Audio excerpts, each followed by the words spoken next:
also a thin sole at the toe, not paper thin, but not quite optimum what it should be. And then again, eventually, this is where we're going to end up with this is our target, and with good tight lamellar connection, good straight, well-connected hoof wall, a collateral groove that's deeper in the foot, thus a thicker sole. You can't see the true apex of the frog here. It's down in a groove, but nice depth we end up with the foot, and the collateral grooves the back of the foot down to a normal angle with a nice robust heel and bar along with the frog. So this is where we're gonna take you. All right, enough of this classroom lecture junk. Let's get out in the dirt with the real horse where we belong. Okay, we're here on this horse. It's 6 weeks after the setup trim. It appears that our hoof wall is growing in well connected. You see, we have well connected growth starting in at the top. And of course, that's going to be your coffin bone angle. You see how much the wall deviates. You'll be able to see that from the bottom as well. Just how far displaced these walls are from the coffin bone, and of course, therefore can't offer the horse any support at all. Looks like most of our cracks, or all of our cracks, are stopping at the new growth line.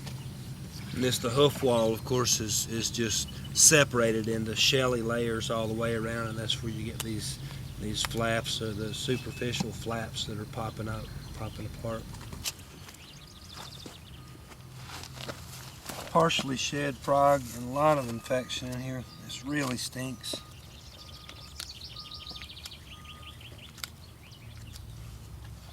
Don't let that redness scare you. That means that there was bruising or possibly laminitis, some kind of trauma back when that was being produced. That redness you're seeing is actually on a flap of exfoliating, shedding frog, so not anything to sweat about there. Just trying to open this sulcus. One little pocket that takes a run. I have enough room from the corium that I can open this as well.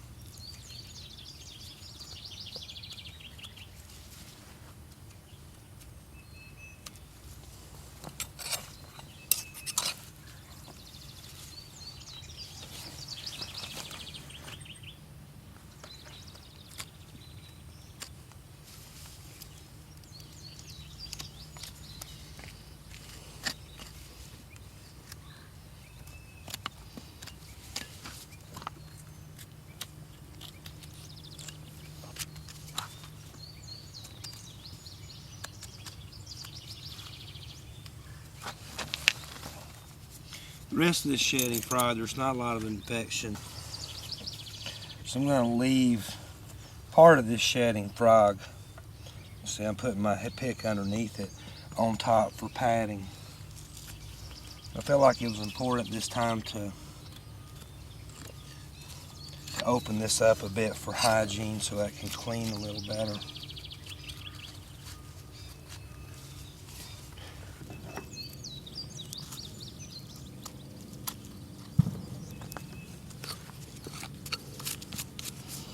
And I could take that off, the rest of that shedding frog. I'm going to choose to leave it. I just don't see any reason to.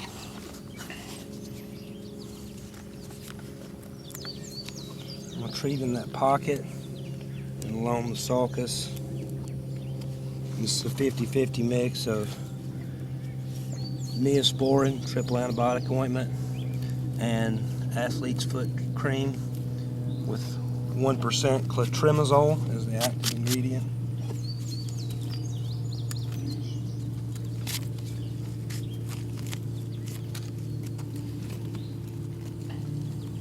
See, this horse has a deep carina.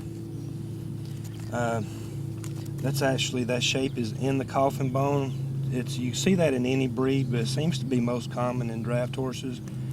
That's the actual coffin bone shape. It just has a 1/2 inch of sole on top of it. And generally not a problem, except very often you'll see a fungal infection get set up in this, or maybe a missing lamina or two, which is an entry point for fungus. Usually that's what you have going on when you see center toe cracks on multiple feet. See, the same thing we saw from the top, you can see from the bottom here. And if you can visualize that the sole there is an extension of the coffin bone, and the hoof wall is pulled so far away. There's a big groove where the white line's supposed to be. Big quarter flares, but even larger separation. That hoof wall just peels away. And of course, the last trim, this wall was parallel to the ground in a lot of places, so we have to grow it out all the way from the top. And along with disconnected walls, almost always comes thin soles. We have a collateral groove depth, maybe 1/4 of an inch max at the toe. I think we have adequate sole thickness in the back of the foot. Measuring to the sole plane, we have about 1 3/4 of collateral groove depth, which tells me I have adequate sole thickness in the back of the foot, but I'm missing a lot of sole from underneath the coffin bone right here. And of course, that's because we have no hoof walls to help. We're not getting any support at all from the hoof walls because they're just completely disconnected from the bone. So, and our hope is that as we grow in well-connected hoof walls that can help support, that then we'll also build sole and get to a deeper depth there. This horse is very weak, sensitive back here. So if it was a healthier situation, I might take the heel height all the way down to the sole plane, but I'm going to leave it up just a little bit, maybe 1/4 of an inch above the sole plane.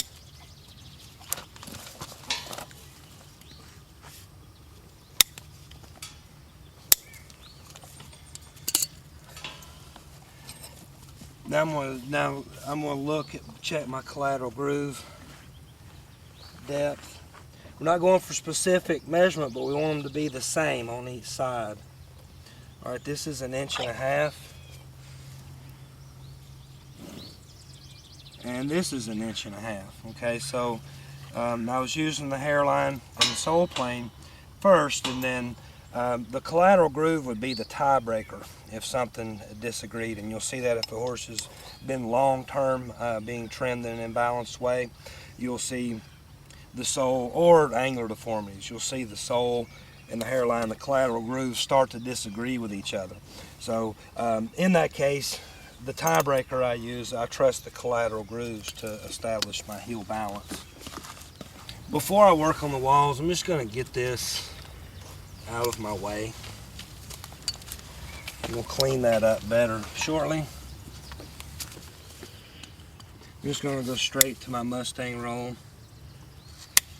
And looking at it from where my eye is, I'm going to basically set this Mustang roll where it would be in relationship to the bone, and thus the sole, where it would be if I didn't have all this separation, if I had well connected walls.